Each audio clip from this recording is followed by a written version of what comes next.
Junto dos apóstolos há ajudantes e assistentes, uma espécie de apóstolos de segundo plano.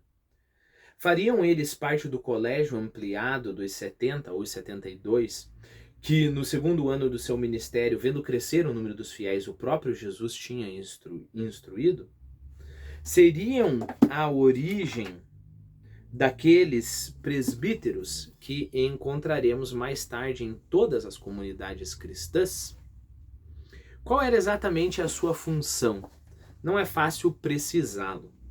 Temos também a impressão de que ao lado da autoridade apostólica, existe na comunidade de Jerusalém, talvez num plano diferente, a autoridade de outras personagens, principalmente de Tiago, chamado irmão do Senhor. Isto é, um dos seus primos em primeiro grau. Né? Bom, há uma discussão, é claro. Geralmente os evangélicos tendem a interpretar isso como prova de que Maria não continuou virgem, né? Tiago, irmão do Senhor.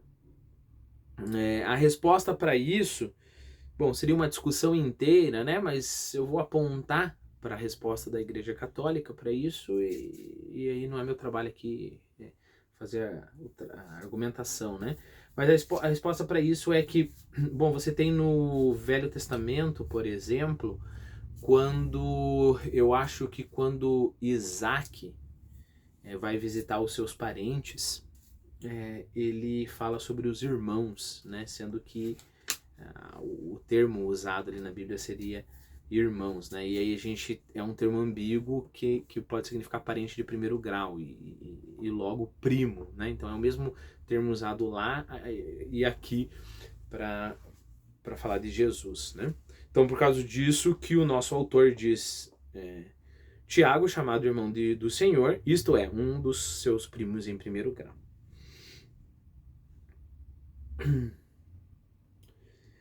Existe um livro do próprio Daniel Hobbes chamado Jesus no seu tempo, tá? E aí, neste livro, o Daniel Hobbes trabalha com essa questão. Okay? Lá no índice das questões controvertidas. Então, se você realmente se interessar sobre a questão, você pode ir para esse livro. Isto é, um dos seus primos em primeiro grau. Eusébio, o primeiro dos historiadores cristãos, ao recolher no século IV tradições diferentes das contidas nos evangelhos e nos atos acerca dessas remotas origens, insistirá sobre o papel deste santo personagem que, abre aspas, não tomava vinho, nem qualquer bebida que embriagasse, nem nada que tivesse tido vida, e cuja pele se tornara calosa nos joelhos, como a dos camelos, de tanto permanecer ajoelhado em oração. Então, lembre-se, não é que a comunidade cristã não tomasse vinho ou qualquer bebida e não comesse nada que não fosse vegana, digamos assim. Esses personagens em específico. De acordo com Eusébio, né?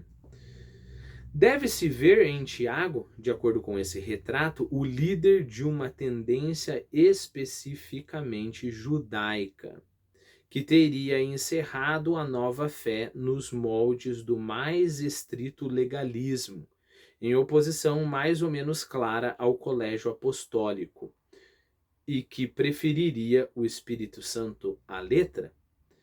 Ou seja, nós estaríamos aqui falando de duas ramificações, uma mais judaica, que se apega à letra, e é claro, você tem centenas de preceitos, você não pode comer carne de porco, você não pode comer carne de determinados animais, você não pode fazer isso, não pode fazer aquilo.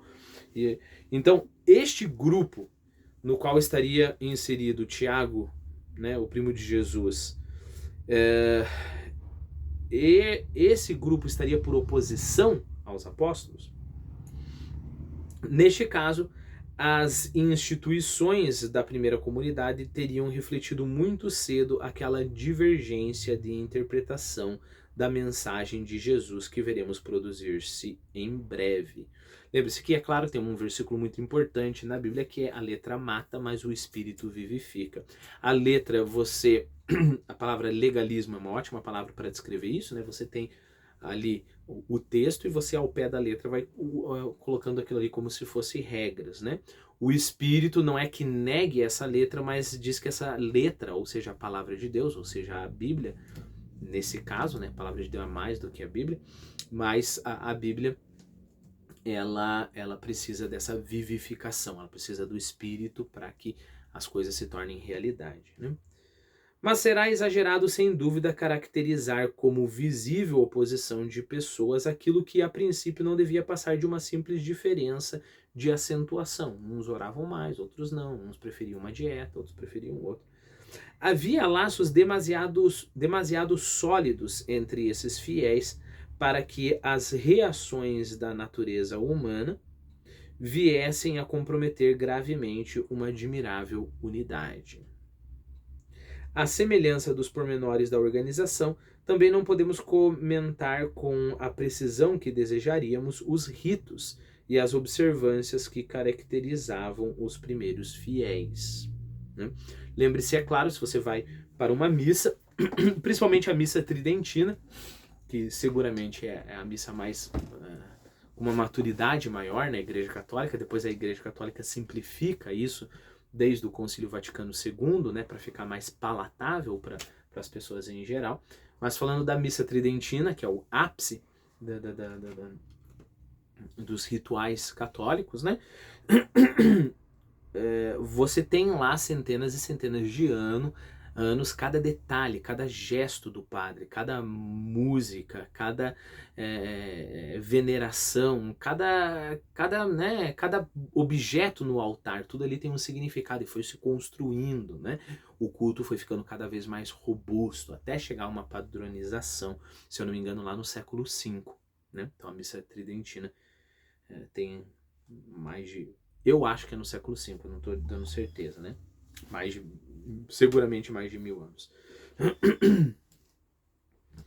Mas, por que eu falei isso? Porque nesse momento, bom, Jesus esteve na Terra, as pessoas conversavam com Jesus chegava lá, subia um monte, e agora Jesus não está aqui mais, né? O Espírito Santo está aqui, mas e aí? O que a gente faz? A gente sobe num monte e um prega lá e todo mundo ouve, nós vamos ficar fazendo os rituais que nós fazíamos antes, os rituais judaicos. O que nós vamos fazer? Né? Que tipo de... Vamos nos reunir todo mundo e comer, o que acontecia, né? Vamos fazer a ceia, então vamos fazer banquetes e todos os cristãos vão ali e vão se confraternizar. Será que é isso, né? A gente não tem como responder essas questões, o que eles faziam no começo, né?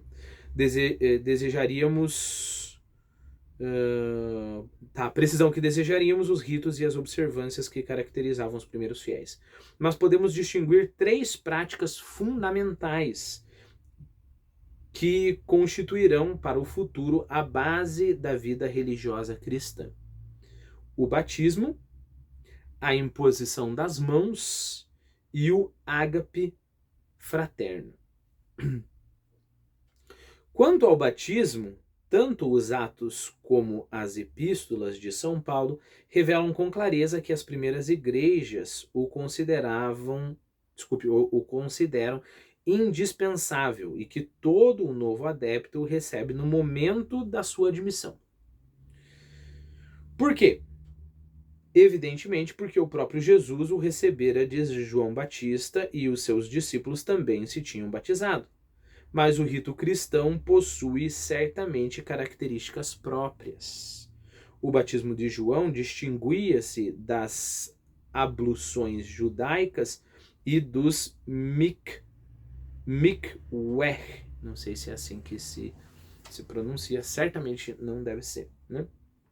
Ou mikveh, né? Tem uma notinha, né? Mikveh rituais.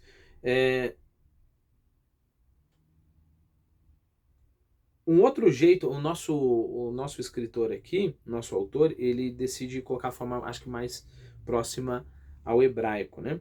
Eu achei como mikvah ou mikvé, tá? Fica mais fácil para você achar referência. E o que é o mikvah ou mikvé? É uma imersão ritual. Purificação, por exemplo, a purificação da mulher depois da sua menstruação, né?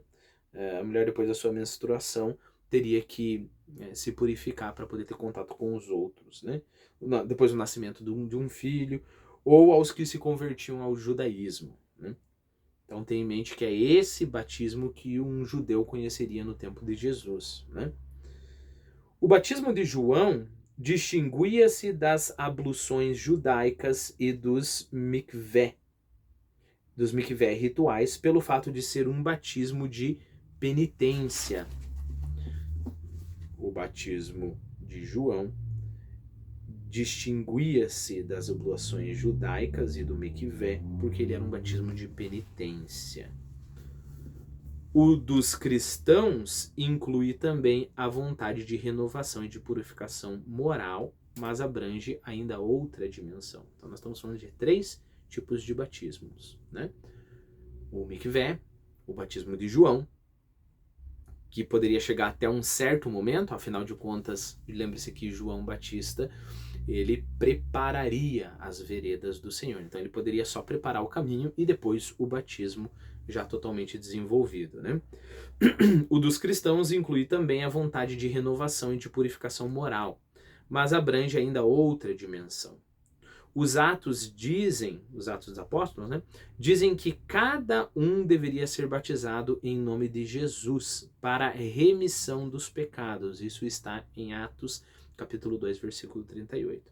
E veremos que São Paulo, ao encontrar em Éfeso os que tinham sido batizados por João, lhes revelou que o rito praticado por eles não era suficiente e os batizou novamente em nome de Jesus. Não é suficiente batizar, você tem que me batizar em nome de Jesus, batizar em nome do Pai, do Filho e do Espírito Santo.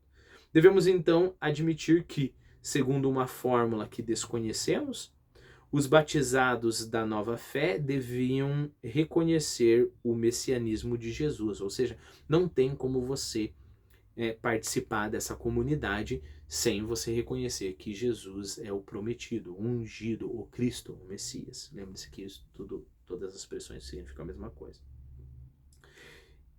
Então eles tinham que reconhecer o messianismo de Jesus e abjurar, ou seja, renunciar publicamente, a falta nacional cometida contra a sua pessoa, né? É claro que aqui nós estamos falando do fato de os judeus não terem reconhecido que Jesus era Messias, e mais, Jesus é o Messias, e mais do que isso, terem o crucificado.